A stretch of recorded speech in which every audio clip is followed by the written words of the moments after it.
여러분 오늘도 잘 견디고 계십니까? 주말 아침의 매일경제 김명준입니다. 역대급이란 말이 저절로 나옵니다. 여야 할 것 없이요.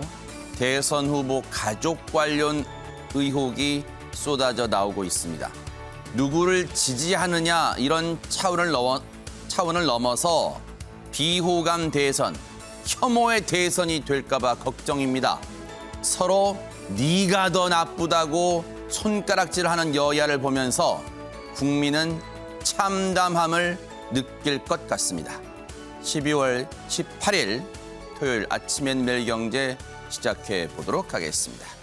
자, 오늘 아침엔 매일경제 도와주실 네 분을 소개해드리겠습니다. 최민희 전 국회의원, 신성범 전 국회의원, 유용화 한국외국어대학교 초빙교수, 그리고 문인철 시사평론가 이렇게 네 분과 함께하겠습니다. 어서 오십시오. 네. 자, 여러분과 함께하는 아침의 매일경제.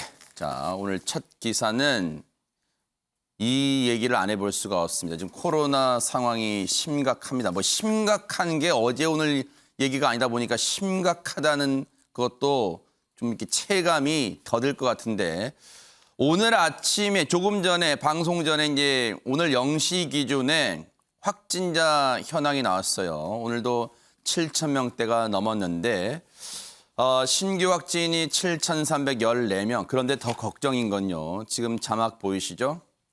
위중증 환자가 1,000명을 넘었습니다. 역대 최다를 기록하고 있습니다. 그만큼 상황이 심각하다는 방증입니다. 관련해서요. 어제 정부가 이런 대책을 내놨습니다. 그 기사를 좀 살펴보겠습니다. 한국일보 일면입니다. 소상공인에게 100만 원씩. 그 100만 원은 손실보상과는 별개입니다. 손실보상은 이제 산정을 해야 되는 작업을 거쳐야 되는 거예요. 근데 그 손실보상과는 별개로 일단 100만 원씩 지급을 하겠다고 결정을 했습니다. 제목은 이렇게 달았습니다. 한국일보. 일단 쏜다는 정부. 쏜다.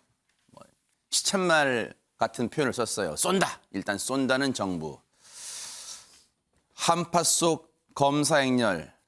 최근에 뭐 검사 받아보신 분들 얘기가 진짜 이 검사 받는 과정도 좀 긴장되지만 무엇보다 추워서 힘들대요. 지금 검사 행렬이 정말 길다고 합니다. 그런데 아이들도 얼마나 힘들겠어요. 지금 이렇게 긴 행렬이 있습니다. 다시 얘기로 돌아와서요. 위드 코로나 중단 후속 대책을 내놨어요.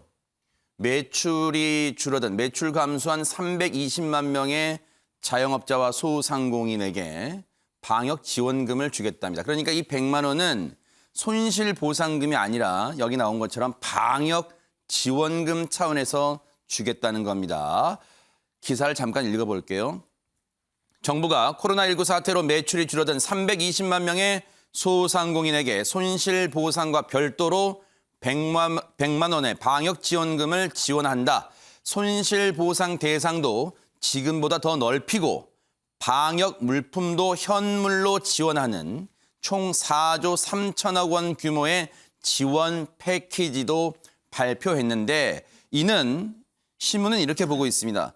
문재인 대통령이 방역조치 재강화를 사과한 지 하루 만에 나온 것이다. 하지만 구체적인 재원 조달 계획, 돈을 어떻게 마련할 건지 계획은 또 상세한 지원 방법 등이 마련되지 않은 채 4조 원 넘는 돈을 쓰겠다고 하면서 너무 성급한 대책이란 지적도 나오고 있는데 방역 물품도 현물로 지원하겠다.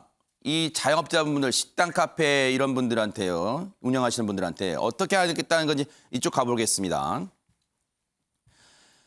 이 식당, 카페, PC방, 독서실 등 방역 패스 적용 대상이 되는 115만 곳의 소상공인을 위해서 전자 출입 명부 단말기. 그동안 이 백신 패스를 확인하는 걸 자영업자들, 소상공인한테 책임을 떠넘기냐? 이거 비용도 만만치 않은데 그런 지적과 불만이 많았잖아요. 그래서 전자 출입 명부 단말기, 체온 측정기, 칸막이 등 방역 활동에 필요한 물품을 지원하는데 어떻게 지원하느냐? 일단은 물품을 구입합니다. 그 자영업자나 소상공인분들이 물품을 구입 후 영수증을 제출하는 등으로 구입 사실을 증명하면 최대 10만 원을 지급하는 방식이 될 전망인데요.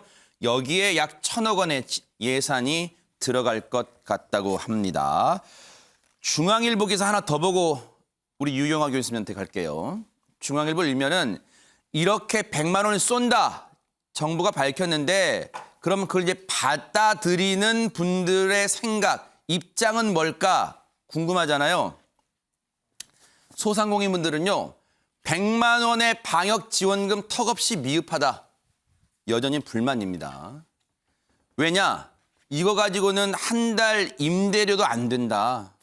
생색내기 아니냐. 그런 얘기를 하고 있습니다. 유영화 교수님. 저게 그러니까 방역지원금이라고 얘기를 했는데 운영자금을 주는 겁니다. 기존에도 운영자금을 줘야 된다는 얘기가 많이 있었죠. 논의가 있었죠. 근데 저걸 보면서 원래 70만 원을 그 부처에서 올렸는데 대통령이 100만 원으로 하락을 했다는 거 아닙니까? 그러니까 이 집권 말기라 그런지 관료사회가 완전히 부동화되어 있는 것 같아요. 그러니까 지금 이런 상황에서는 빨리 기재부라든가 관련 부처에서 중소벤처부라든가 이런 부분들의 안을 빨리 올렸어야 되는데 굉장히 늦은 거죠. 대통령이 한마디 하고 그러다 하는 이러한 시스템이 지금 돼 있는 것 같고 그 소상공인 100만 원 외에 다른 분이 매출 손실보상제가 있지만은 매출액 대비에 보상을 해줘야 되는 거죠. 그 점을 전혀 준비가 없으니까 어제 이제 총리가 발표할 때 종합적으로 발표를 못한 거예요. 그러니까 빠른 시일 내에 해서 종합적으로 발표를 해서 소상공인들이 이러한 제한 조치에도 불구하고 우리가 살아나갈 수 있다라는 기대와 희망을 갖게 만들어야 되는 겁니다. 일단 첫 번째가 그렇고요. 네. 그러니까 조금 정확하게 말씀드리면, 그러니까 뭐 대기업이라든가 플랫 산업이라든가 첨단 산업은 우리가 상당히 놀랍게 성장하고 있잖아요. 이 코로나19 위기에. 반면에 사회 경제적 불평등은 놀랍게 심화되고 있습니다. 이 점에 대해서 문재인 정부가 깊이 천착해야 된다. 임기가 얼마 안 남았다고 그런 문제가 아니라 그걸 어떻게 해소할 거냐라는 문제. 그러니까 중소상공인 문제, 1인 자영업자 문제, 또 특수고용 노동자.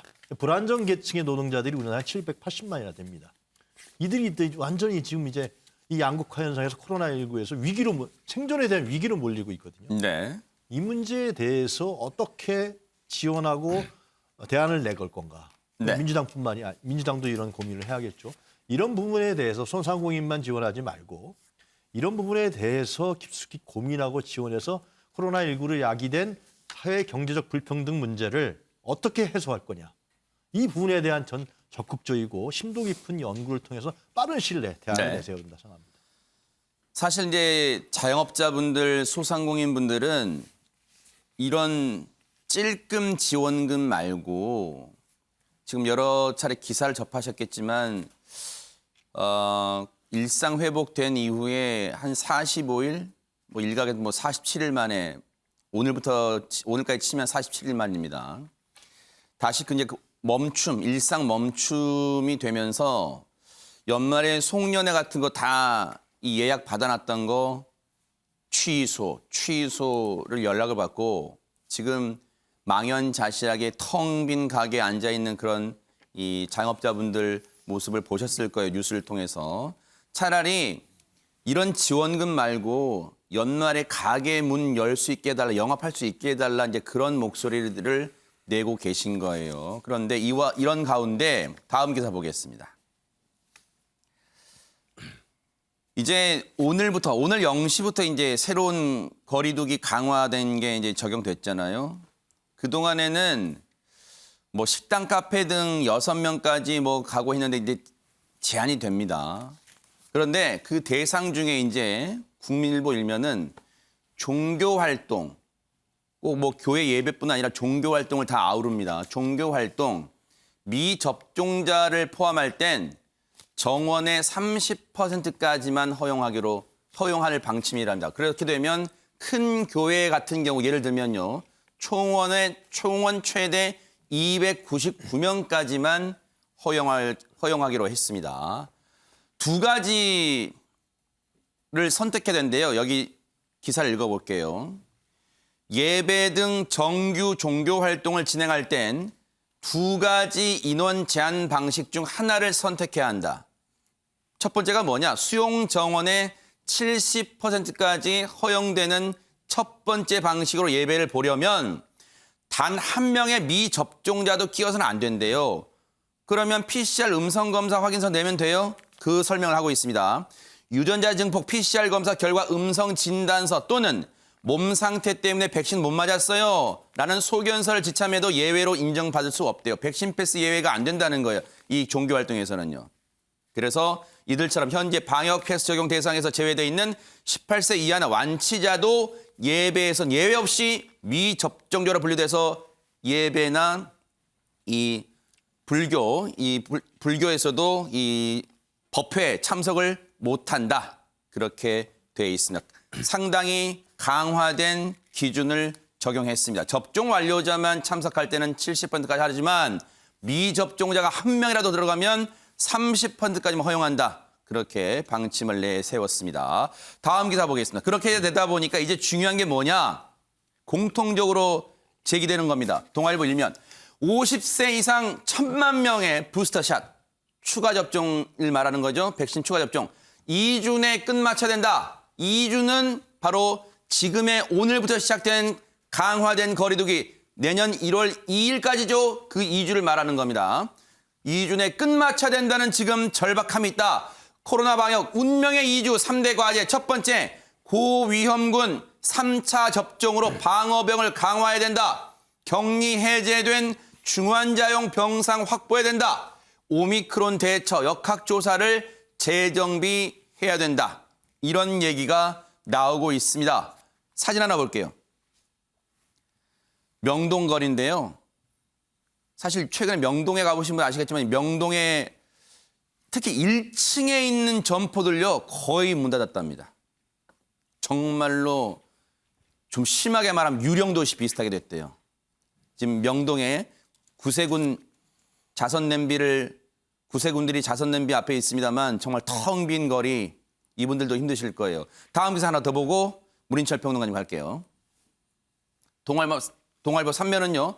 확산세를 못 꺾으면 내년 서울까지 거리두기 할 수도 있다. 앞으로 2주에 달렸다. 이런 얘기를 하고 있고요. 오미크론 변이 누적 확진자 수가 보세요. 이렇게 지금 급증하고 있습니다. 12월 1일 날 5명인데 이렇게 17일 날 현재 어제까지 151명으로 정말로 폭증을 하고 있는 상황입니다. 앞서 보신 것처럼 3대 과제 첩첩산중입니다. 그런데 문인철 평론가님, 네. 일부 전문가긴 합니다만 거리두기 시점도 너무 늦었다 지금 그런 얘기도 지금 나오고 있습니다. 정부가 지금 활짝 놀랬죠. 대통령도 놀래가지고 사과를 하고 이제 오늘부터 강화 조치가 시작이 되었는데요. 지난 주말에 이렇게 몇 군데 뉴스를 보면요. 언론에서 나왔는데 방역 당국에서는 이번 주 초부터 하자 아니면 지난주 토요일이나 일요일부터 시작하자고 했는데 대통령께서 좀 위드 코로나를 좀 더 진행해보자 그렇게 이야기를 했다 그래요. 그래서 대통령이 너무 코로나19에 대해서 자신감이 있는 게 아닌가.